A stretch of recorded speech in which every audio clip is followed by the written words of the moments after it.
on YouTube.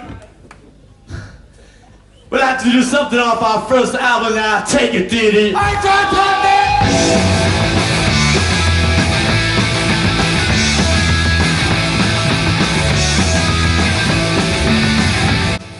Yes, the Ramones. Very few rock bands can say they changed rock history, but how did it all get started?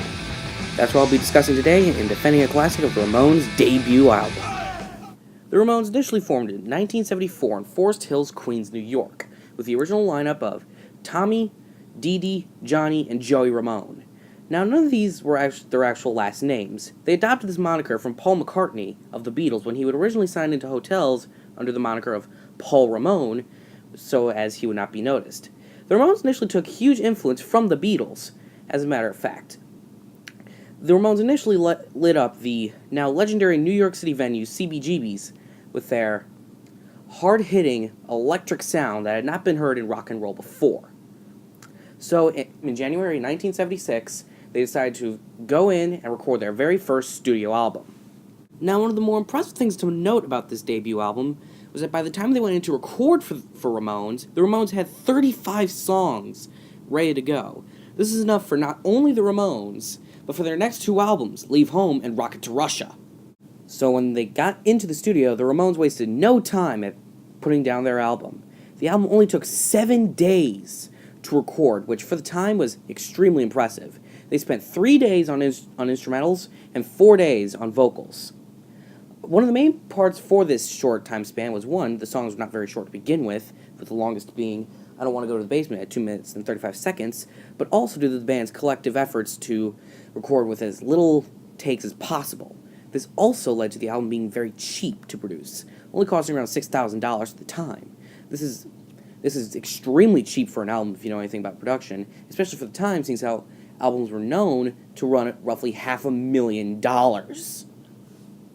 And so, on April 23rd, 1976, the Ramones unleashed their now legendary debut album, covering topics from love and relationships with songs such as I Want to Be Your Boyfriend, to doing drugs with Now I Want to Sniff Some Glue, to bratty kids with Beat on the Brat, and even, with the last track of the album, of Today's Your Love, Tomorrow's the World, Nazism.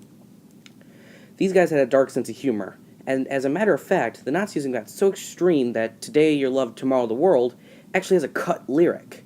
The original lyric was, I'm a Nazi baby, I'm a Nazi, yes I am. It was actually so offensive that the producer of the album told the Ramones to cut it, or change it, or Today Your Love, Tomorrow's the World would be cut from the album entirely.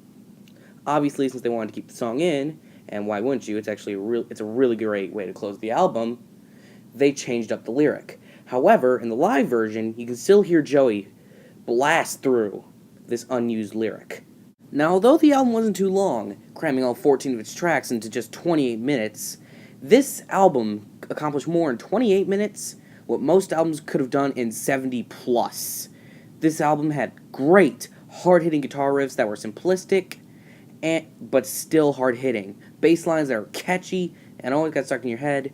Drumming with the classic 4-on-the-4, aggressive style, and Joey Ramone's signature vocals, which were very hard to understand unless you have the lyrics on standby, which you can read as I play the album for you.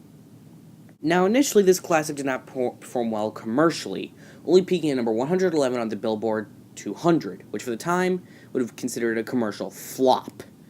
And it only just recently, in 2014, get RIAA certified gold, which meant that it shipped out 500,000 copies, and is the only Ramones album to date to get a gold certification, or even higher. Now, although in the short term the album was considered a failure, in the long term, however, this album would come to be considered as one of the most important rock albums of all time, due to how it set the foundation for what is now today as punk rock.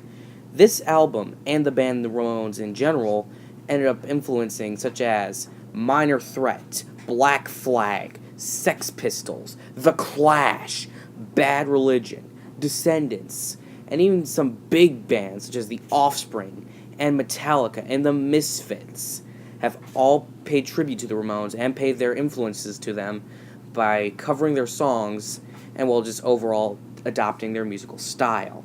This massive influence over rock and roll history and creating a subgenre in almost one fell swoop is one of the main reasons why the Ramones' debut album should be considered a classic amongst all classics from the 1970s, which, mind you, spurred out a lot of classics. And so there are the Ramones. Whether you know them as that one band on the t-shirt or as punk rock icons, hopefully you now see why their debut album is absolutely a classic.